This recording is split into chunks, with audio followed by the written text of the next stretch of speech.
My YouTube family, कैसे हैं आप लोग। आई होप अच्छे होंगे और मैं भी बहुत अच्छी हूँ। आप सभी को मेरा नमस्ते और प्रणाम।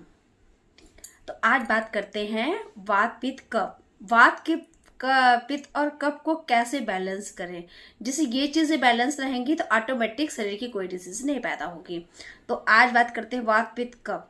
तो वात वात जब हमारी बॉडी में बढ़ता है तो क्या लक्षण हमारे बॉडी में ऐसे हों जिससे मुझे पता चले कि मेरा वात बढ़ा है। तो सबसे पहले आपको ये चीज ध्यान रखनी, आपको ये तो गर्दन में दर्द होगी या तो कमर में दर्द होगा।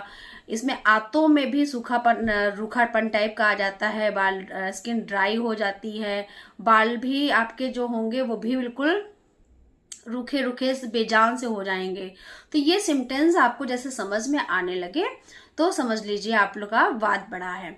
तो जब मतलब आपको ऐसा लगेगा कि शरीर खुजलाहट हो रही है, तो मतलब वात जब हमारे बढ़ता है तो ये सिम्टम्स आने लगते हैं। अब इससे निजात हमें कैसे मिले, तो बहुत सिंपल ट्रिक और ट्रिक्स के साथ मैं आती हूँ। तो इसमें आपको तिल का तेल का यूज करना है।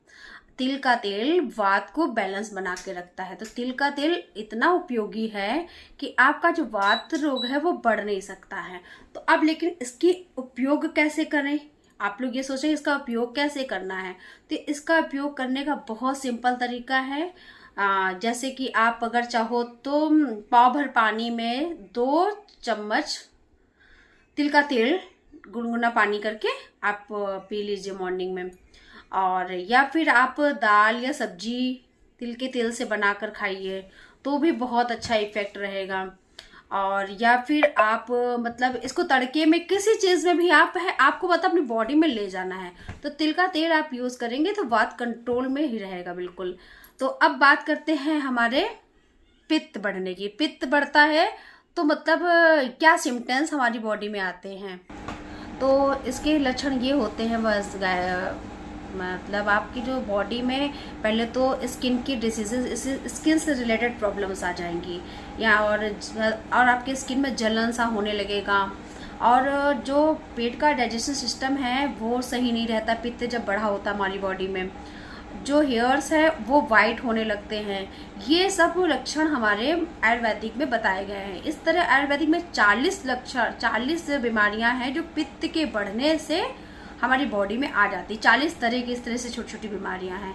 और इन बीमारियों से हमें निजात कैसे मिले, तो आपको क्या यूज ऐसा करें जिससे कि मुझे इन बीमारियों से भी निजात मिले, मुझे पित्त का जो बैलेंस है वो बना रहे।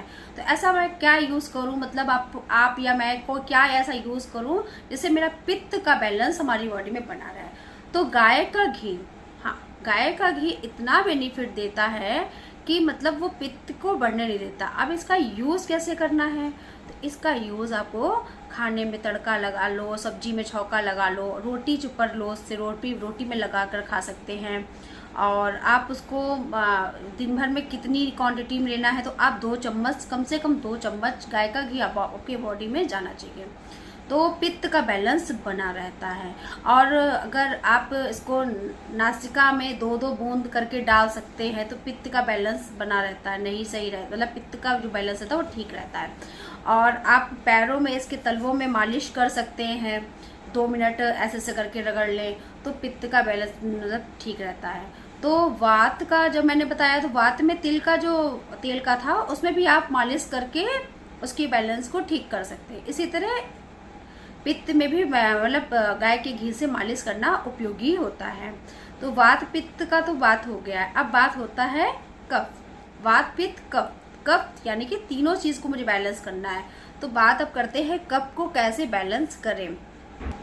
तो कैसे गाइस पता चलेगा कि मतलब हमारे शरीर में कफ बढ़ा हुआ है। तो आपको सिम्टम्स, आपके जुकाम बना रहेगा, सर्दी जुकाम बहुत रहेगी और आलस आएगा, चर्बी बढ़ी हुई होगी बॉडी की, और मतलब आपका फैट इतना बढ़ेगा कि मतलब ये समझ लीजिए मेरा कफ बढ़ा हुआ है।